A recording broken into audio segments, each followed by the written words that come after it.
a todos da rede social, aqueles que estão em casa, nos acompanhando, Ceará, Pernambuco.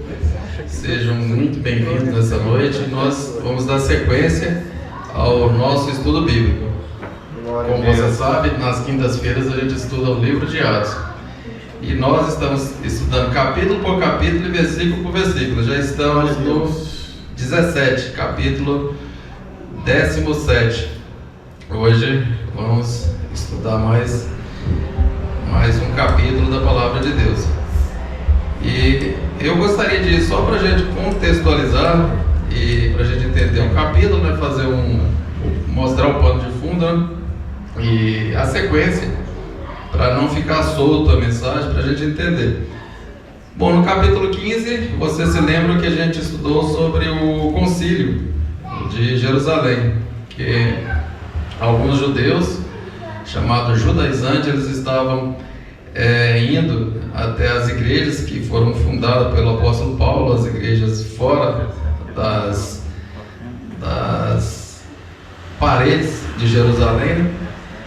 E falando que tinha que guardar a lei, circuncidar, e ali teve uma grande confusão, e fizeram o concílio, todos se reuniram, os apóstolos, a liderança da igreja, orientado, dirigido pelo Espírito Santo, determinou que os gentios não precisavam guardar a lei, não precisava ser um judeu, né? Circuncidar, nada disso. Eles saíram daquele concílio, foram até as igrejas, aí Paulo e Barnabé se separam. Paulo vai com Silas e com Timóteo no caminho, e Barnabé com seu sobrinho João Marcos vai para outro lugar. No capítulo 16, que vocês estudaram na semana passada, inicia a segunda viagem do apóstolo Paulo. Paulo tinha em mente ir para a Ásia, se arrumou com Silas, e ali determinado a ir para a Ásia, e aí Deus, o Espírito Santo, veio até ele, e ele teve um sonho, e um cidadão da Europa, né, macedônio, da Grécia, pedindo ajuda, socorro, ele entendeu que o Espírito Santo estava guiando ele para a Europa, e não para a Ásia, né? E aí ele partiu rumo à Europa, e ali na cidade de Filipos, uma cidade grande, teve a primeira convertida europeia, que foi a Lídia, que era uma comerciante, vendedora de púrpura, e ali se formou uma grande igreja, que é a igreja de Filipos, onde Paulo escreveu uma carta muito bonita, e aquela igreja ajudou bastante financeiramente o apóstolo Paulo. A gente vai ver nesse capítulo o desenrolar também disso, né? E aí, de Filipos, Paulo dá a sequência, né? Então nós estamos agora no meio da segunda viagem missionária de Paulo, né? Que ele vai para Tessalônica, Bereia e Atenas, cidades gregas, né? E ali é um capítulo muito rico. Aqui está registrado, na minha opinião, o sermão mais bonito do apóstolo Paulo, que ele prega ali em Atenas.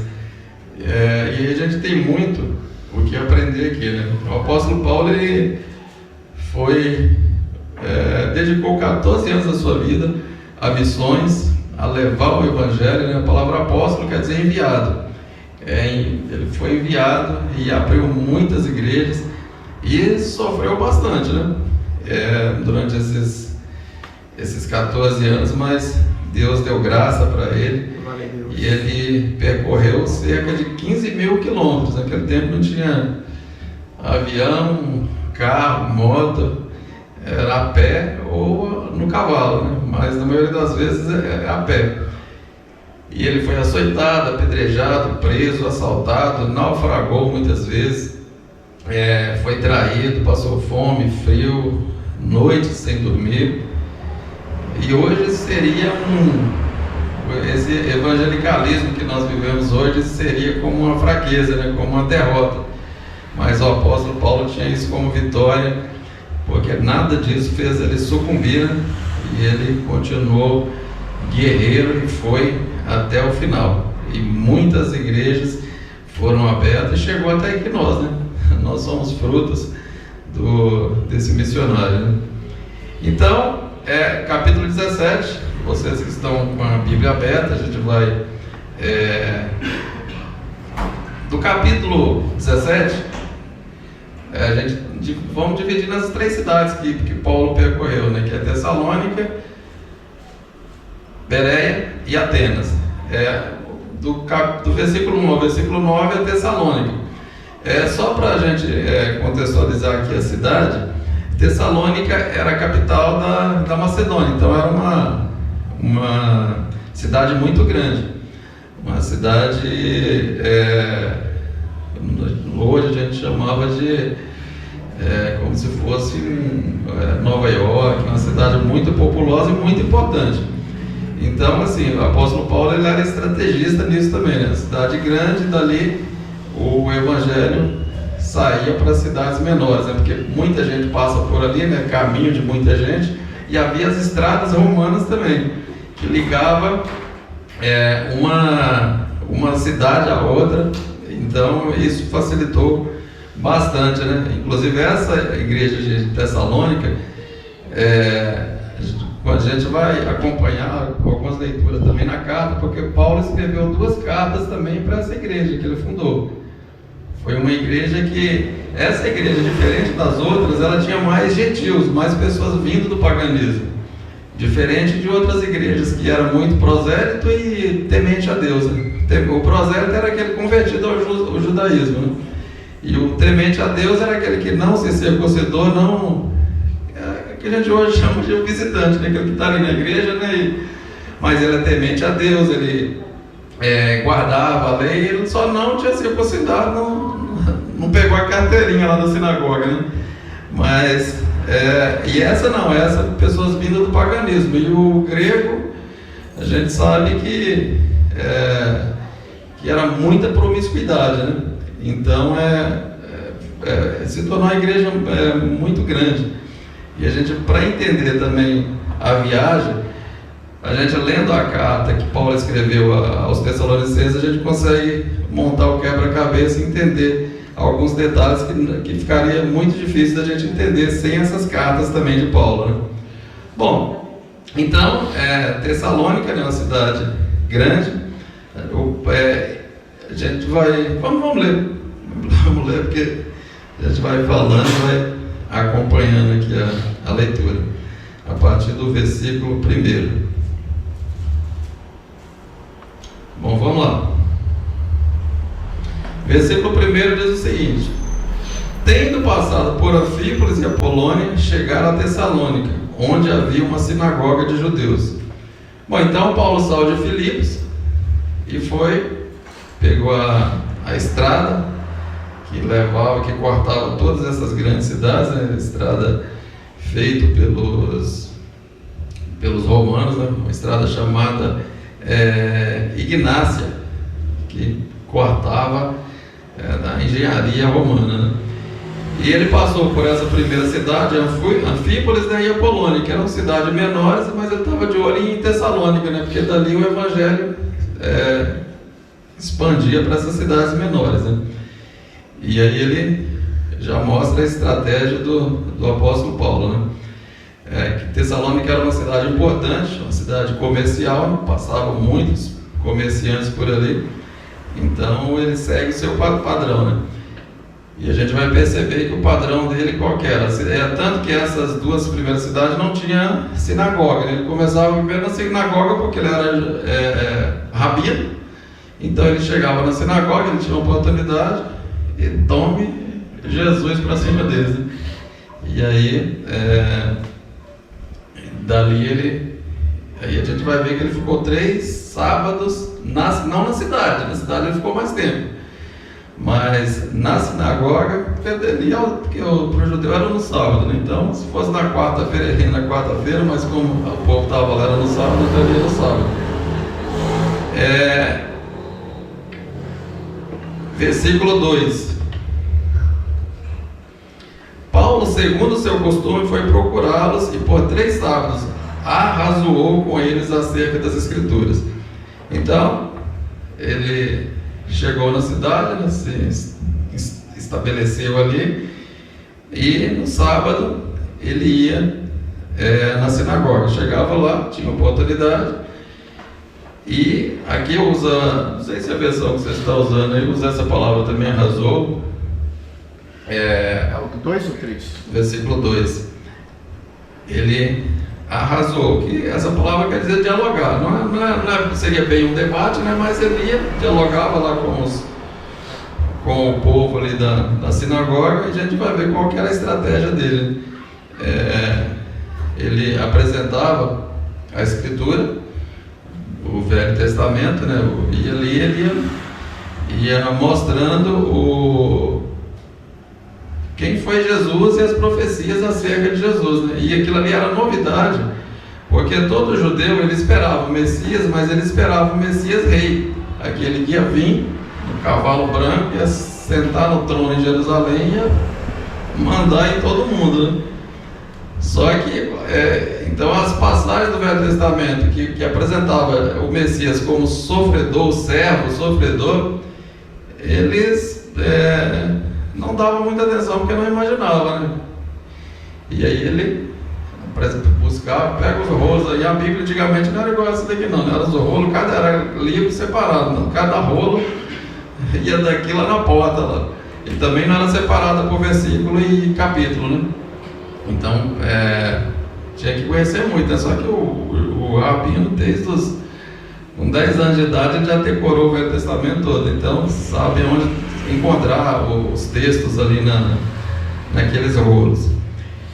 E ali ele continuou, né, nos 3 sábados usando essa estratégia. Ia até ali e apresentava Jesus como Senhor. Vamos ler para a gente entender um pouquinho. Mais para frente a gente lê um trecho das cartas aos Tessalonicenses, para a gente compreender melhor como que se deu, como se formou essa igreja. No versículo 3, expondo e demonstrando ter sido necessário que o Cristo padecesse e ressurgisse dentre os mortos. E esse Jesus dizia ele, é o Cristo, Jesus que eu vos anuncio. Então ele expunha o Velho Testamento, as profecias, e colocava Jesus do lado. Falava, esse é o Messias. Ele morreu, ressuscitou, e ia mostrando no Velho Testamento as passagens, as profecias que mostravam que Jesus era o Messias. Então o método consistia em abrir o Velho Testamento, né, e ali mostrando para as pessoas, né? Isso muita gente ficava convencido, né, que de fato Jesus era o Cristo. Porque o judeu, como eu disse, ele não entendia como podia ser um rei conquistador, né, o Messias, nas profecias, que ele seria um rei conquistador, e ao mesmo tempo um servo sofredor, né, que veio, padeceu, morreu e ressuscitou. E Paulo mostrava, né, que Jesus que o Messias, as fases que o Messias que ele ia vindo, e que o reino dele, ele é rei, mas é um reino espiritual. Ele não ia sentar no trono com a espada na mão e sair matando todo mundo, né, como eles esperavam. Mas é um reino espiritual. Ele tem um reino, o reino dele não é dessa terra, né? E nós somos os seguidores desse reino. Então ele pegava ali, pega o rolo de Isaías aí, aqui ó, capítulo 53, mostrando que ele ia morrer, ressuscitar, e aí pega Isaías 7,14, né, que fala que a Virgem conceberá e dará à luz um filho. Fala, tá vendo, esse Jesus ele nasceu da Virgem Maria. O nascimento desse Messias, Miqueias 5,2, e tu, Belém Efrata, pequenas demais para figurar entre as grandes Israel, de ti sairá o Messias que há de reger, de guiar a nação. Tá vendo? Ele nasceu lá em Belém. A morte na cruz. Pega aí o Salmo 22, e aí lia lá, falando do versículo 16 ao 18, mostrando o sofrimento, os momentos da cruz, que foi muito torturante, né? E por aí, esse era o meio que ele... E todo mundo ficava curioso para entender isso aí. Muita gente se convertia, né? Os tementes a Deus, os prosélitos, né? É claro que a gente vai ver que a oposição e a perseguição foi muito ferrenha também, né? O versículo 4, estão acompanhando? Sim. Então vamos lá. 4. Versículo 4. Alguns deles foram persuadidos e unidos a Paulo e Silas, mas como numerosa multidão de gregos piedosos, bem como numerosa multidão de gregos piedosos e muitas distintas mulheres. Então já começou a vir o fruto, né? Muitos foram persuadidos e se ajuntaram a Paulo e Silas, mas a maior parte, de fato, era desses tementes a Deus, né? Principalmente aqui nesse primeiro momento. Então o sucesso da pregação de Paulo atraiu tanto judeus devotos, né, gentios devotos, prosélitos, e mulheres. Aqui fala de mulheres na cidade lá de alta classe, né? Mostrando que o Evangelho ele transcende as classes sociais, né? tanto o rico como o pobre, né? O gênero, mulher, homem, e diferentes grupos, né? Mostra a universalidade do Evangelho, né? Que ele alcança todos, independente da condição social, o gênero, questão geográfica, ele atinge tudo, né? O Evangelho ele é para todos. Então devemos estar prontos, né? Para contextualizar isso e mostrar que a salvação está disponível a todos. Versículo 5. Os judeus, porém, movidos de inveja, já chega aquele grupo lá, os movidos de inveja, trazendo consigo alguns homens maus, dentre a malandragem, já tinha naquele tempo já a malandragem, ajuntando a turba, alvoroçaram a cidade, assaltando a casa de Jason, procuravam trazê-los para o meio do povo. Então aqui já é o antagonismo, né? Já é o outro lado. Primeiro mostrou as pessoas que estavam se convertendo, né? Os grupos que estavam se convertendo, agora já mostra os espíritos de porco, né? Que já ia vir. Pastor, o que é Tuba? Tuba é grupo, era um grupo de gente que não presta, mas é um coletivo, né? Que era bastante gente, mas assim, esse grupo... Ela dizia que o espírito de Oi? aquele espírito de povo, aquelas almas cebosas. Exatamente, esses daí eram os almas cebosas, né? Que viviam onde o Paulo ia, eles iam atrás. Inclusive, vocês vão ver que daqui, quando Paulo for para Beré, eles vão atrás. Esse grupo aí era. E essa turba aí, eles foram pagos por esse grupo, né? Que eram aqueles caras que ficavam andando para lá, para cá, que ficavam na praça lá sem fazer nada. Um maloqueiro, né? E aí eles foram pagos, né, por esses judeus aí que estavam perseguindo para ir lá e perturbar tudo, né? E aí foram lá e incitaram, né, para trazer perturbação, que era uma tática que esse grupo dos judaizantes parecia que eles tinham uma procuração do Satanás para ficar perturbando para onde o apóstolo Paulo ia, os miseráveis atrás. E é assim mesmo. O versículo 6. Porém, não os encontrando, arrastaram a Jason e alguns irmãos perante as autoridades, clamando: eis que tem transtornado o mundo, chegaram também aqui. Bom, quando o apóstolo Paulo chegou ali com as Silas, ele ficou nessa casa de Jason, e dali ele pregando, as pessoas se converteram, né? E ali, por certo, eles já tinha um grupo grande na casa de Jason, e ali pregando o Evangelho ali. Só que quando eles perceberam que eles estavam armando cilada, né? E aí o Jason já ouviu, já percebeu a má intenção, né, daquela população, daquelas pessoas. Removeu Paulo e Silas, tirou da casa, já levou ele para outro lugar escondido, para um lugar seguro. E aí quando aquelas pessoas chegaram ali, não encontrou os dois, aí levou Jason e o grupo que estava lá para as autoridades, né? Lá para a delegacia, né? Que na época essas autoridades se chamavam politarcas, né? Que era a designação desse povo aí, que mandava lá. E ali eles foram,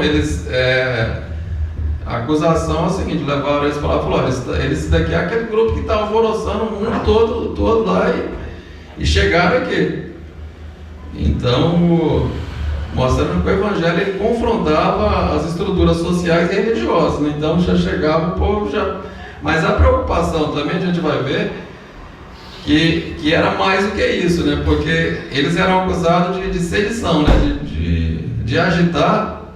E Tessalônica era uma cidade livre, tinha alcançado a liberdade, então, se eu não me engano, no ano 42.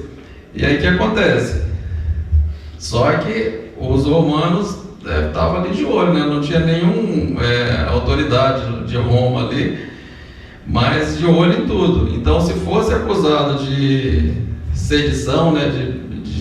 de alvoroçar o povo, alguma coisa assim, os romanos chegavam com o exército, destruía, matava tudo, então assim, eles tinham medo disso. Então as autoridades não queriam nenhum movimento nesse sentido, né? Principalmente falando, né? Eles estão falando que tem outro rei aí, então ficava ruim para a cidade, né? Então, por conta disso, os judeus sabendo disso,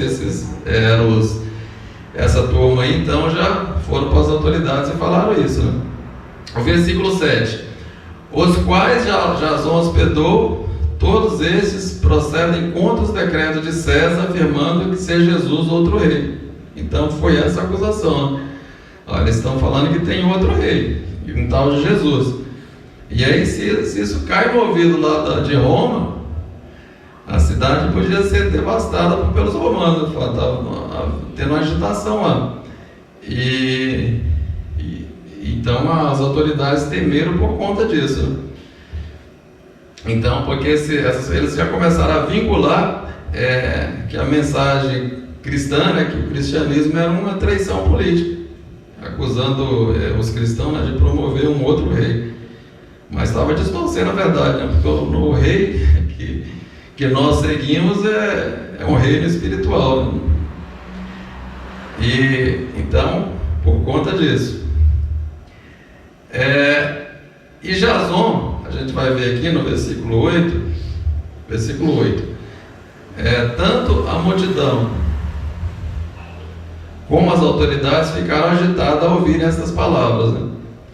E aí a gente vai ver que Jason teve que pagar uma fiança, ele, o grupo que com ele estava, e obrigar a falar: a gente não encontrou, mas não deixa eles entrar na cidade, porque vai trazer grandes problemas para a gente aqui, diante dos romanos. Então já pagou, estipulou uma fiança, né, um valor alto, já para doer no bolso, e falou assim: e vocês vão ficar como seguro, de garantir que eles não vão retornar. Mas mesmo assim a pregação continuou na casa de Jason, o grupo continuou se reunindo, era um grupo grande, e aí continuou, né? No versículo 8, nós já lemos, né? Que fala da acusação, né, perante os líderes. O versículo 9: contudo soltaram Jason e os mais, após terem recebido deles uma fiança estipulada. Então receberam lá o valor, a fiança, e tanto de Jason como dos irmãos lá que estavam com ele, e para garantir, né, que eles não fossem, que Paulo e Silas não iam voltar ali. Do contrário, eles iam ter problema, né? E quando a gente vai ler a carta que Paulo escreve aos Tessalonicenses, ele fala isso, né? Eu desejei muito ir voltar aí, mas fui impedido por Satanás. Satanás barrou o meu caminho. Pode ter sido isso também, né? Uma das interpretações do versículo 1 Tessalonicenses 2,8. Então Jason foi forçado, né, a pagar essa fiança, que era uma prática comum, para não ter mais problemas, né? Aquela forte oposição das pessoas. Vamos abrir em 1 Tessalonicenses para a gente ver o que Paulo estava falando sobre isso.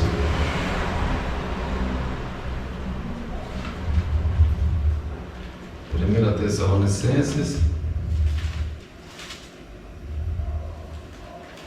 fica depois de Filipenses.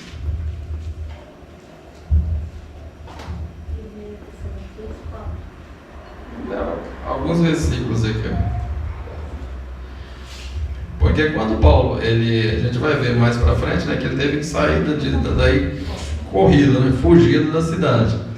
E não deu tempo para ele estruturar uma liderança naquela igreja.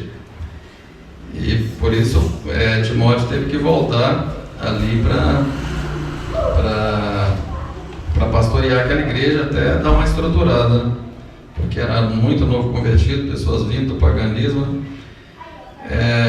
Então essa primeira carta aqui de Tessalonicenses foi um objetivo, porque como ele falou, aqui a gente percebe que ele falou sobre a vinda de Jesus e tal. Então vamos lá, o versículo 1 de 1 Tessalonicenses fala: Paulo, Silvano e Timóteo. Esse Silvano aqui é o Silas, porque Silas é um nome grego, né? O mesmo caso de Paulo e Saulo. E Silvano é nome romano. Ele nasceu numa cidade grega, mas que foi anexada ao Império Romano. Então, como Paulo, ele tinha cidadania romana também, né? Ele era grego com cidadania romana. Versículo 2, né? Damos sempre graças a Deus por todos vós, mencionando-vos em nossas orações, sem cessar, recordando-nos diante do nosso Deus e Pai da veracidade da vossa fé, da abnegação, do amor e da firmeza da vossa esperança em nosso Senhor Jesus Cristo. Aí ele começa a falar das qualidades daquela igreja, no versículo 7.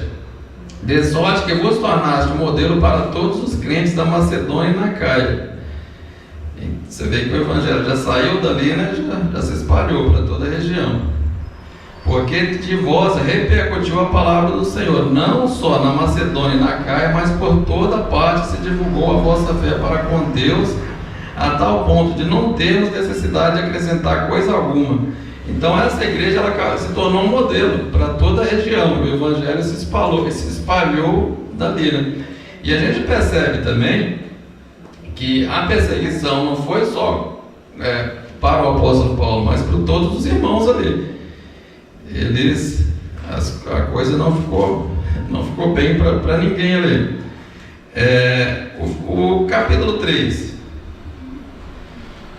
Capítulo 3, a partir do versículo 1. Pelo que não podendo suportar mais o cuidado por vós, pareceu-nos bem ficar sozinho em Atenas. Aí ele já tinha passado por Bereias e Atenas, que a gente vai ler, só para a gente ir entendendo lá também.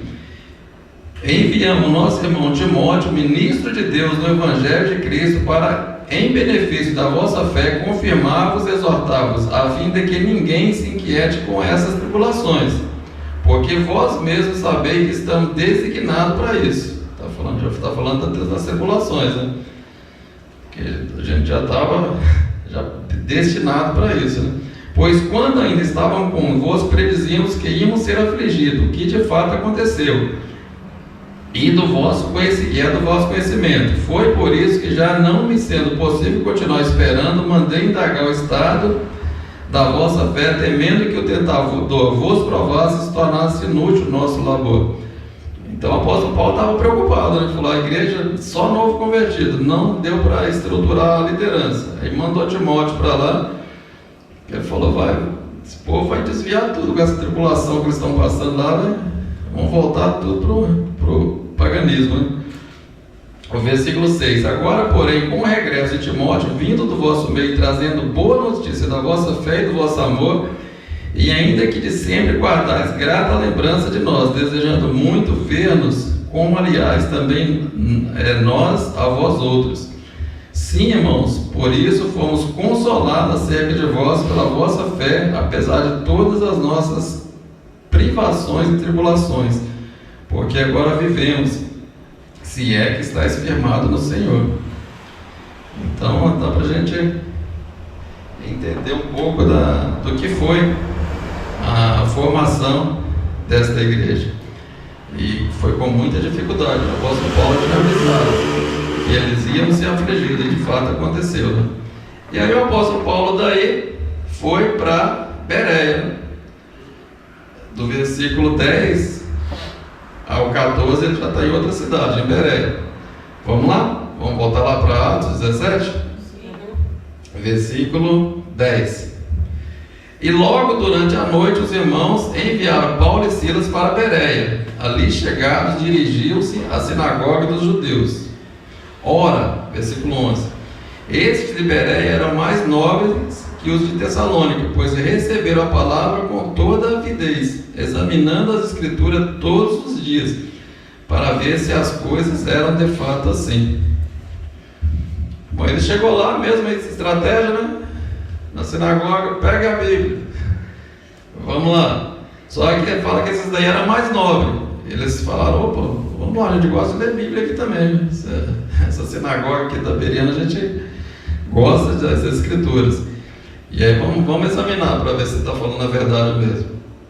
E aqui, porque quando fala mais nobre, não é porque eles eram mais ricos, tinham mais dinheiro do que os de Tessalônica. Nobre aqui no sentido que não tinha preconceito, né? Eles estavam abertos para ouvir o Evangelho.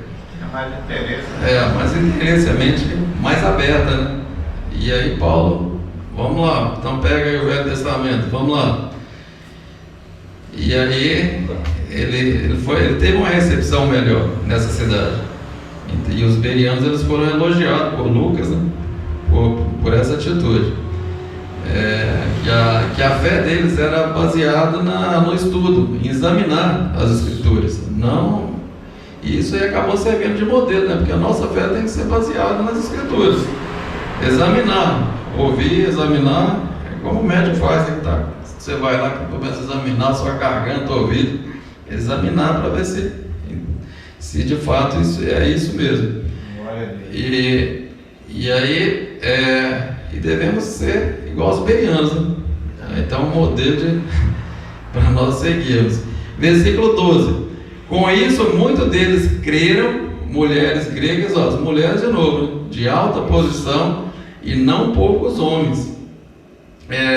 Lucas ele é o evangelista que mais destaca a importância das mulheres, né? Tanto no Evangelho que ele escreveu, como em Atos. Ele foi o que mais falou da importância das mulheres, né? E fala que esses grupos, muitos deles creram. Os judeus e gentios eram pessoas de altas posições. E Lucas, né, como eu disse, ele fazia questão de colocar a importância, né, da mulher. No Evangelho ele fez isso muito, né, colocou lá. Ele foi o único, para vocês terem uma ideia, no Evangelho, que falou de Marta, de Ana, das mulheres que seguiram Jesus, deu o nome para elas, a Susana e muitas outras. Marta e Maria, né, que vestiram o pé de Jesus, né? E então, assim, ele era um historiador diferenciado, né? E aqui em Atos também ele mostra, né, que a primeira pessoa na Europa que se converteu foi uma mulher comerciante, né, que foi a Lídia.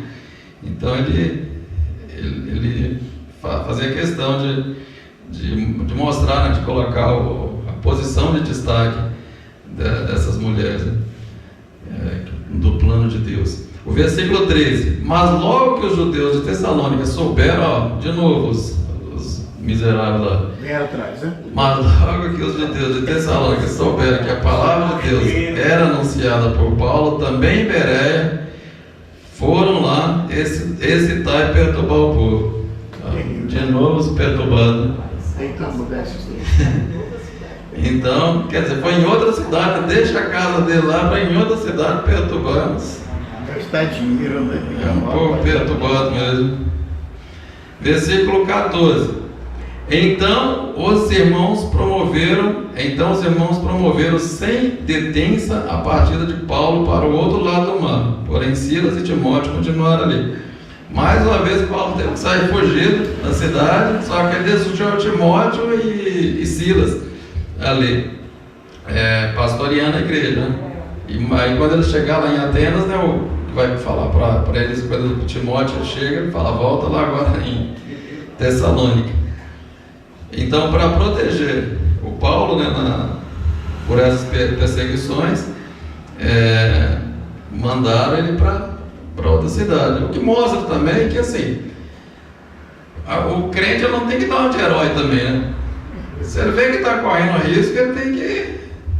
Não é covardia, né? Tem que andar, né? Você vê, a pessoa fala, não vou te matar, tá? Aí você vai dar onde... O Paulo falou que É verdade. chega para outra cidade. Então versículo 15. Os responsáveis por Paulo levaram-no até Atenas e regressaram trazendo ordem a Silas e Timóteo para que o mais depressa possível fossem ter com ele. Então Paulo é levado para Atenas e ali ele ficou ele não tinha intenção nem de pregar em Atenas nem nada. Ele saiu fugido lá de Beré, chegou em Atenas, parou lá, falou, vou ficar aqui. Aí vocês falam para Timóteo e Silas já vir para cá, né? Porque já deve ter estruturado a igreja, porque essas viagens, embora não fosse longe, fosse 80 quilômetros, mas você não andava 80 quilômetros, ninguém é maratonista, né? Não tinha nenhum bar para o cara tomar uma dose, então era demorável, parava ali, descansava um pouco. E aí, animal, Então, e aí quando a intenção dele não era nem pregar nessa cidade, né? É uma cidade importante. Atenas a gente vai ver que era uma espécie de meca do conhecimento. As maiores universidades do mundo estavam lá, os maiores filósofos, era tudo ali, era a cidade do conhecimento. E aí a gente vai ver Paulo confrontando com os filósofos ali, foi briga de cachorro grande, né? Porque Paulo era de Tarso. Tarso também era uma cidade importante, havia universidades em Tarso. Paulo conhecia as correntes filosóficas todas. E aí quando chegou, os filósofos olharam e falaram, esse judeuzinho aí, coitado, vamos ver se ele é bom mesmo. Só que o Paulo caiu do cavalo. Caiu do cavalo, porque o cabra conhecia muito, né? No versículo 16. Enquanto Paulo esperava em Atenas, o seu espírito se revoltava em face da idolatria dominante na cidade. Então ele não ia nem pregar, ele só estava lá esperando. Mas ele começou a falar, vou dar uma voltinha, eu vou ali na praça tomar um cafezinho ali na padaria. Ele, vendo aquela idolatria, aquele negócio, o espírito começou a se revoltar. Falou, rapaz, esse negócio aqui está feio demais, né? É cramunhão para todo lado aqui, né? E aí ele falou, vou ter que evangelizar esse lugar aqui, porque o negócio aqui está pesado. No versículo 17. E aí a gente vai ver a estratégia do apóstolo Paulo, a gente vai aprender com ele. Versículo 17. É o 17 mesmo? É 17. Por isso dissertava na sinagoga entre os judeus e os gentios, piedosos, também na praça, todos os dias entre os que se encontravam ali. Então ele ia na sinagoga, pregava, mostrava que Jesus era o Cristo, falava, rapaz, vocês estão numa cidade aqui, que o negócio aqui é feio, vocês não estão pregando não. A coisa aqui já me falava que aqui era assim, mas agora que eu estou vendo que o negócio aqui é feio mesmo. E ia na praça, só que praça em Atenas, essa praça aí não era uma praça como o negócio que a gente vê no interior de São Paulo, que fica os velhos ali jogando dominó, jogando truco, pitando, né, um cigarrinho de palha. Praça era chamado de ágora, que era um espaço grande, onde os filósofos chegavam ali, ficavam discutindo, falando, e era um lugar onde estava pessoas mais importantes ali. E aí Paulo ia para essa praça aí e toma Jesus para cima deles também. E começava a pregar. E aí no versículo 18 diz o seguinte: e alguns dos filósofos epicureus e estoicos contendiam com ele, né, com o apóstolo Paulo, havendo quem perguntasse: o que quer dizer esse tagarela? Já arrumaram até um apelido para ele. E outros parece que é pregador de estranhos deuses, pois pregava Jesus e a ressurreição.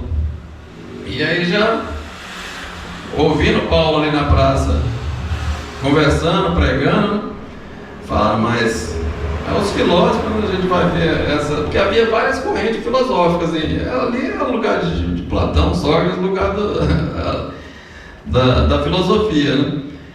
E a gente vai ver o que essas duas correntes, que eram as duas principais correntes de escola filosófica, os estoicos e os epicureus. Aí viram e falaram: mas o que esse tagarela está falando aí? Tagarela era uma gíria ateniense que queria dizer esse camelô de filosofia, como um camelô, né, que está vendendo um produto falsificado.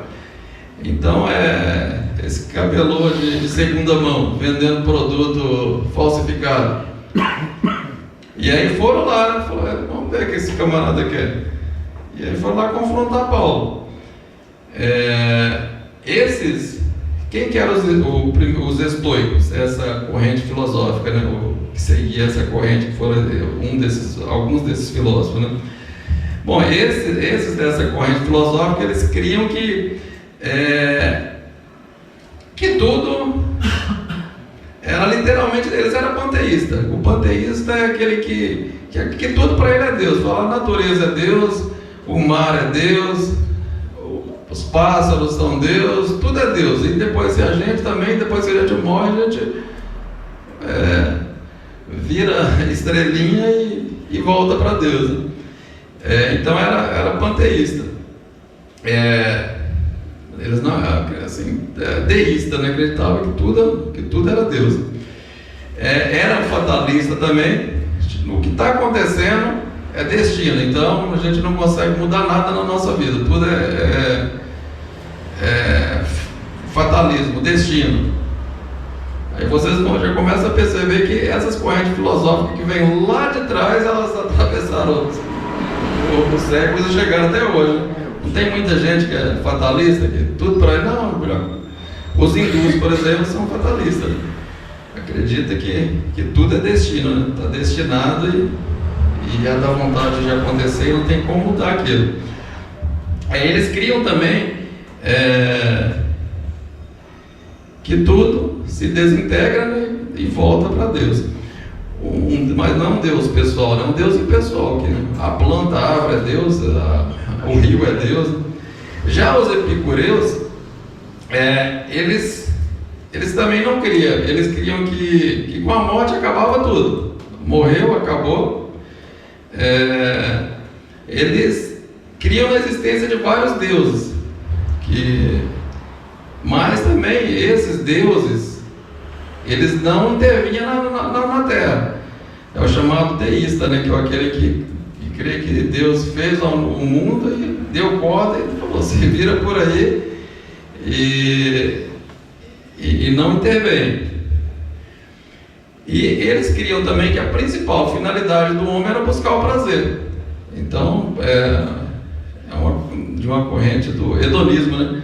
A busca pelo prazer, que o objetivo era esse, e abolir extinguir a dor e o sofrimento. Então o objetivo é que o homem buscasse sempre o prazer e acabar com a dor, com o sofrimento, né? Esse era o que pregava essa corrente filosófica. E a gente percebe, né, que muitos hoje ainda acreditam no que esses filósofos já defendiam lá, né? Eliminar a dor. Então vamos acabar com a dor. Tentar a igreja que usa esse slogan, né? Para de sofrer, né? Do mais cedo. E assim, não tem como eliminar a dor, porque a dor, ela faz parte do sofrimento humano, né? A dor, é impossível a gente eliminar a dor. Então, o caminho estreito é de dor e sofrimento, né? Todos, até Jesus, os apóstolos, todo mundo passa por dor, não tem como eliminar a dor. A questão do pragmatismo, né? Que assim, os fins justificam o meio, né? Então, assim, o objetivo é alcançar isso, então, não importa, né? O meio não importa. Verdade. Por exemplo, o objetivo aqui é encher a igreja. Então, vamos prometer o que Deus não prometeu, o importante é encher aqui a igreja.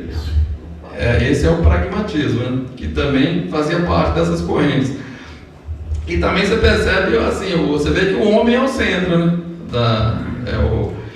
O antropocentrismo, né? Que o homem é o centro.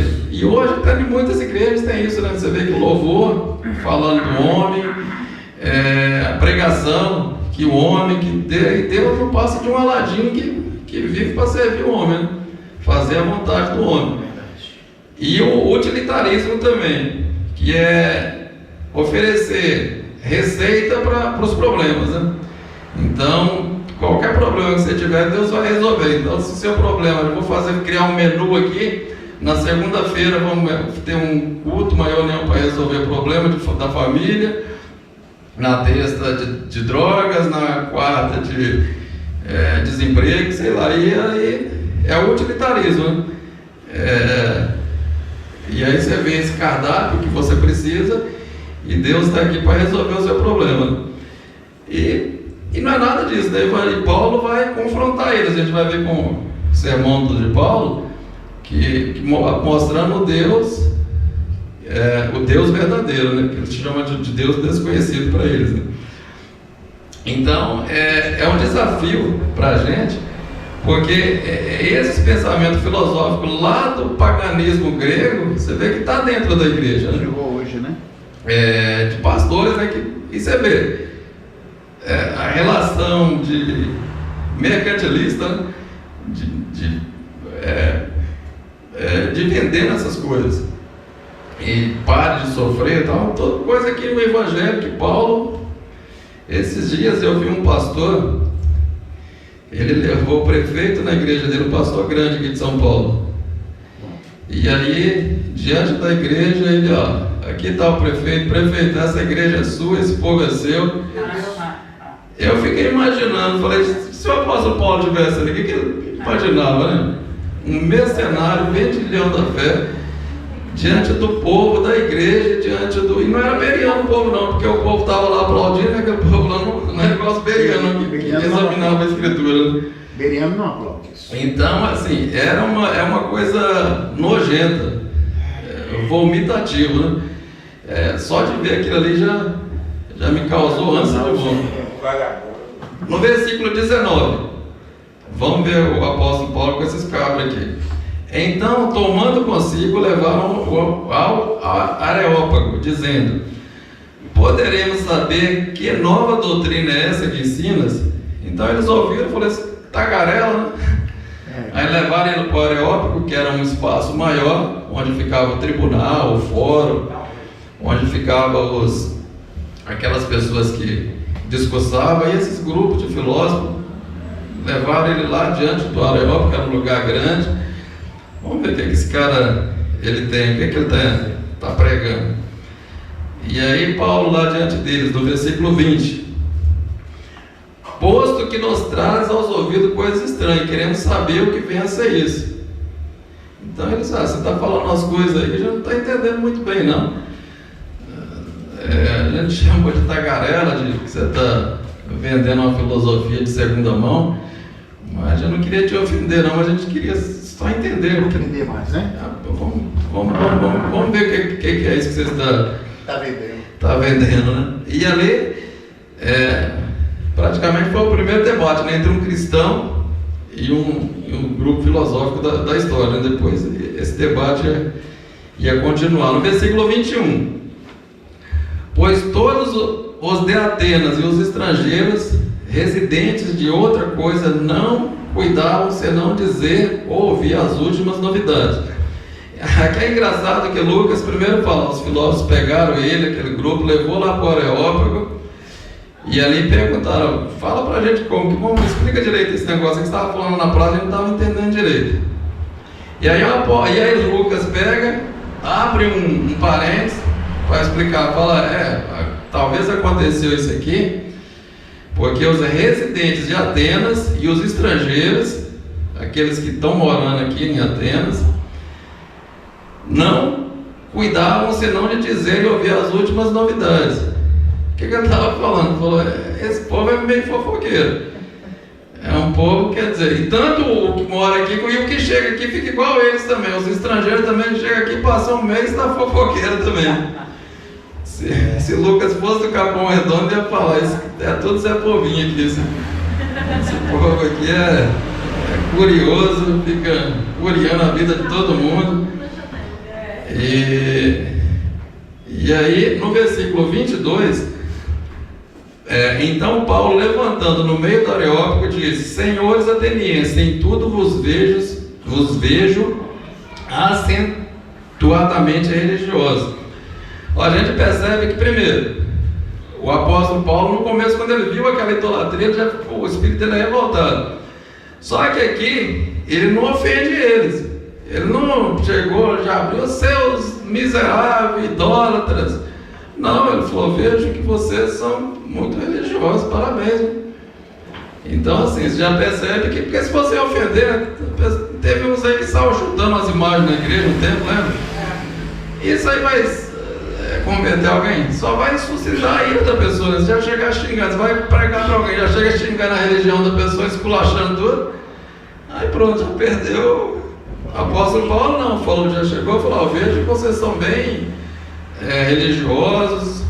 Tem uma outra versão que fala supersticioso, né? Já elogiando, no aspecto de, em vez, não atacou, primeiro ele vai ganhar o povo, né? Atenção, isso aí a gente precisa entender, aprender.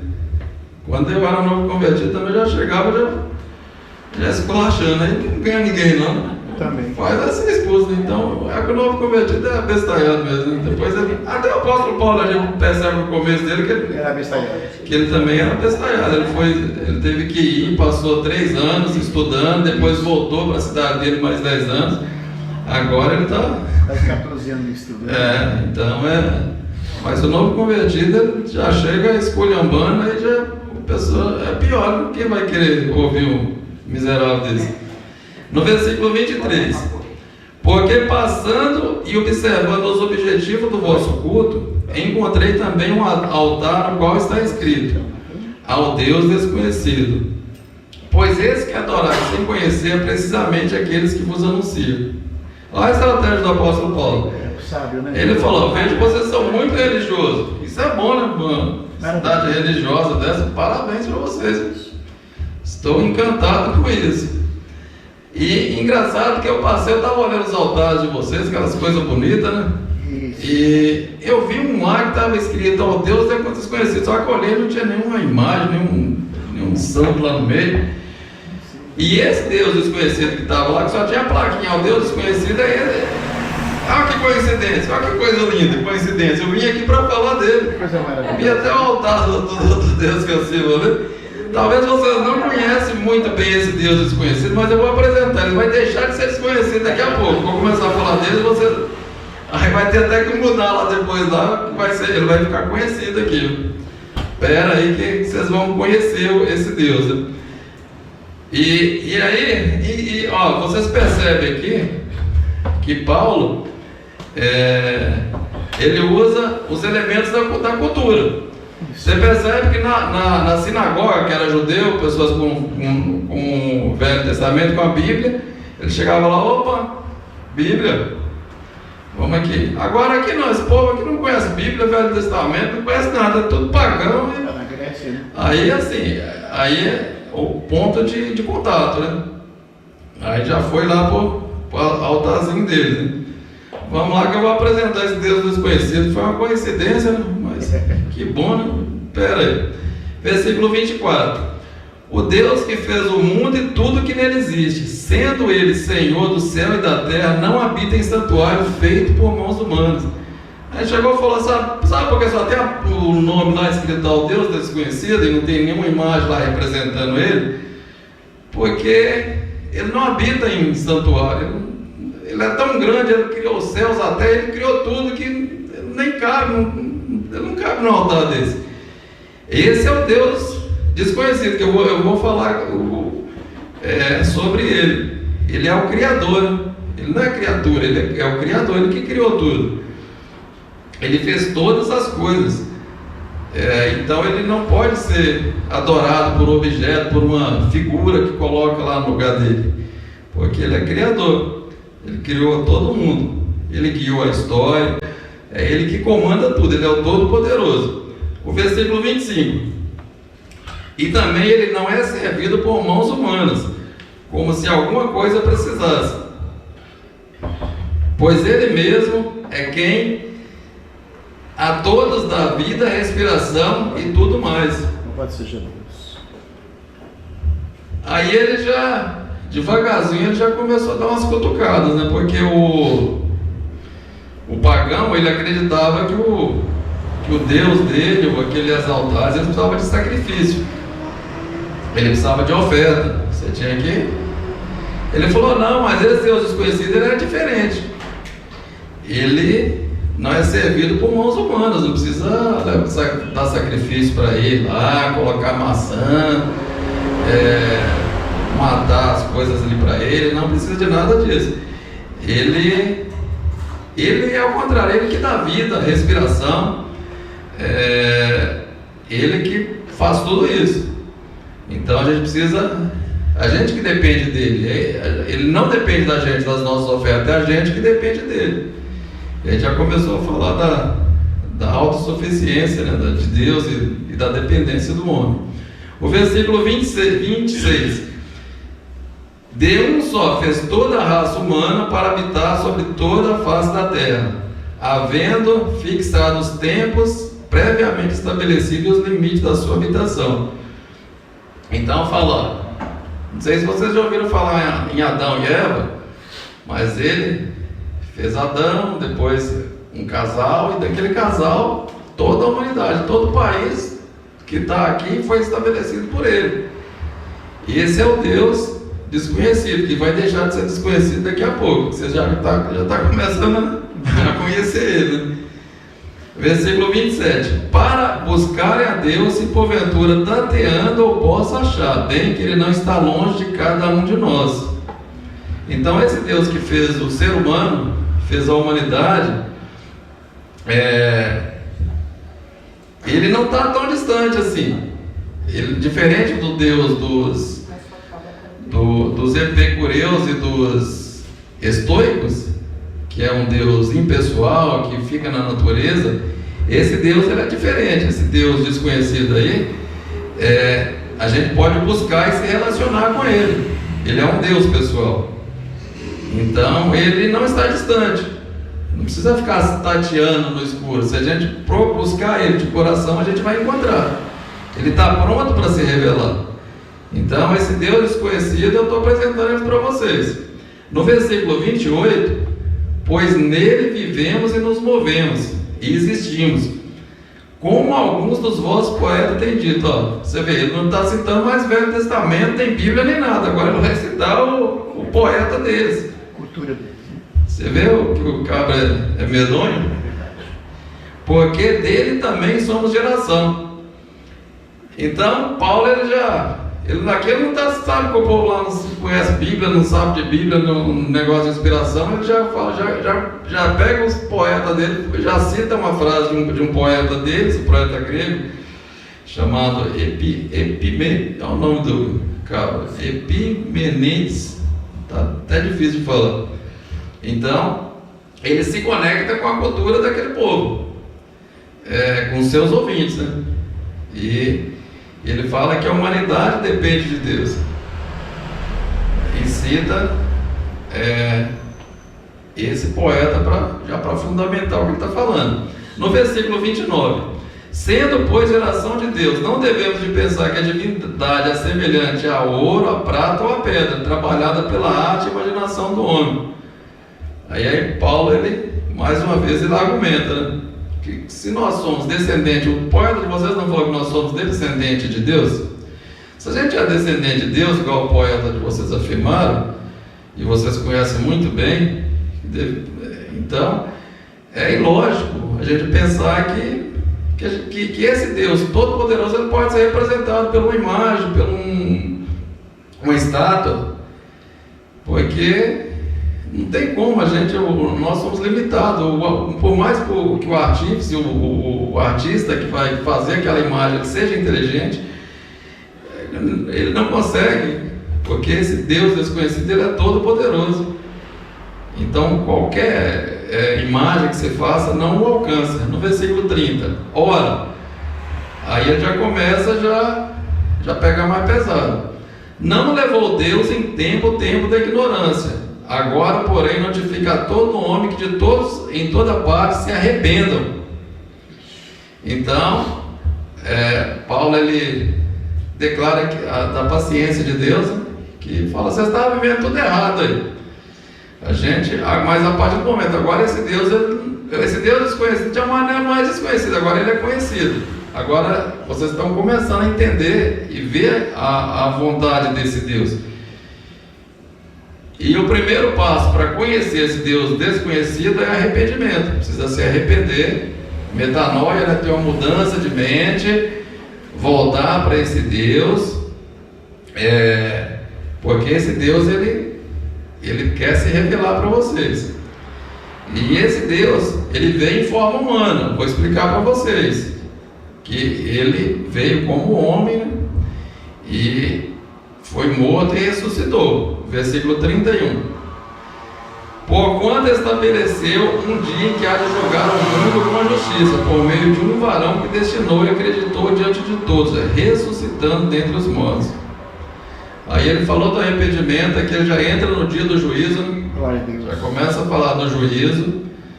E diferente do filósofo de vocês, que fala que morreu, acabou, comemos e bebemos porque amanhã morreremos e acabou, não tem mais nada depois da morte, é a extinção do ser humano. Os epicureus vocês não falam isso? Então, isso não é verdade. O dia do juízo virá, e sabe quem vai julgar? Aquele varão lá que morreu e ressuscitou lá em Jerusalém. E aí, quando eles ouviram falar de ressurreição, aí que achou muito estranho, né? No versículo 32. Quando ouviram falar de ressurreição de mortos, uns escarneciam e outros disseram: a respeito disso te ouviremos noutra ocasião. Então a gente percebe que aqui já dividiu em 3 grupos, né? Versículo 33. A essa altura Paulo se retirou do meio deles. Então Paulo terminou ali o discurso e tal, e já deixou embora. Versículo 34. Houve, porém, alguns homens que se agregaram a ele, creram. Entre eles estava Dionísio, o Areopagita, uma mulher chamada Damares, e com eles outro mais. Então, assim, a gente percebe que ele teve 3 grupos, né? Uns que escarneciam, não acreditavam, começou a zombar. Outros que postergaram, falou: depois, mais para frente, você vai ficar na cidade mais um tempo, a gente vai conversando, e aí eu vou entender melhor, deixa isso para depois. Não tem um povo que fala isso? Vamos esperar, depois eu me converto. E outros que creram, né? E aí ele cita 2 pessoas que deviam ser muito conhecidas. Um Dionísio, que era juiz ali naquele Areopagita, né? Que ele era do Areópago, era um dos juízes. E Damares, que já não sabe quem é, mas deve ser uma mulher importante também, né? Não é aquela lá de Brasília, não, é outra. Que viu Jesus na Goiabinha? Bom, a aplicação. Primeiro, o que a gente pode entender com esse capítulo 17? Primeiro, que é a importância de contextualizar a mensagem do Evangelho. Você vê que Paulo ele adaptou a mensagem conforme o público, né? Não, ele não mudou a mensagem. É aquela história: você vai dar água para um indiano, você dá água no copo indiano, mas a água é a mesma que você dá para o africano no copo africano. Então ele adaptou conforme o público, né? Você vê que com o judeu ele conhece a Bíblia, a Escritura, aqui, ó. Mas com o grego ele já usou coisas da cultura deles, né? Então devemos comunicar o Evangelho de maneira que faça sentido para o público, né? Não adianta, se ele fosse lá falar do Velho Testamento, outra coisa, ninguém nem ia entender nada. Então tem que fazer sentido, você tem que pregar de forma que a pessoa entenda e faça sentido para ele. Considerar o contexto, né, a cultura. E Paulo, ele ensina e mostra isso na prática, né, como funciona. Ele compartilhou o Evangelho dentro do contexto que ele estava inserido. E isso é importante a gente fazer também. Outra coisa é que a perseguição humana, ela não pode destruir a obra de Deus. A gente vê que Paulo foi perseguido num lugar, vai para outro, é perseguido, e a perseguição não acaba nunca. Só que essa oposição, ela não vai conter, não vai parar o Evangelho. O Evangelho vai seguir. O Evangelho, ele enfrentou oposição para tudo quanto é lado. E a igreja, ela nasceu sob perseguição. Jesus, ele foi perseguido, né, e morto. Os apóstolos também. E não adianta. Você que é crente não pode querer aplauso. É perseguição que vai vir. Ninguém vai ficar aqui me aplaudindo. Vai? E se a igreja ela se tornar mais relevante, é que a perseguição vem mesmo. Então, faz parte, né? Terceiro, importância de examinar as escrituras, né? Isso a gente vê nos bereanos, né? A gente precisa examinar, porque a transformação, ela vem por conhecer, né? E aplicar em nossas vidas, né? Então, ouvir, examinar e aplicar em nossas vidas, né? E por último, a urgência do arrependimento e da fé em Cristo, né, que Paulo destacou. Ele pregou e aí mostrou arrependimento. Então essa mensagem ela nunca é antiga, né? Arrependimento e a fé em Cristo. E do juízo, né? Ele é tanto que, se vocês forem ler a primeira e a segunda carta dos Tessalonicenses, quando Timóteo foi lá, pregou, voltou, falou para o apóstolo Paulo falou: e aí, como que é? Desviou todo mundo lá por causa da perseguição? Ele falou: não, está tudo firme, e o Evangelho expandiu para outros lugares lá. E trouxe uma folha lá, está cheia de dúvida aqui, ó. Você pregou sobre a vinda de Cristo, arrebatamento, eles estão com essas dúvidas aqui. E aí Paulo escreve a segunda carta já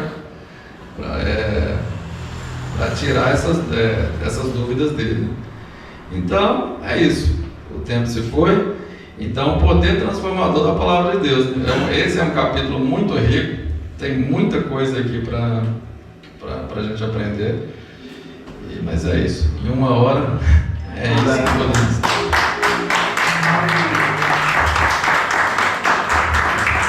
Obrigado a todos e depois a gente dá sequência.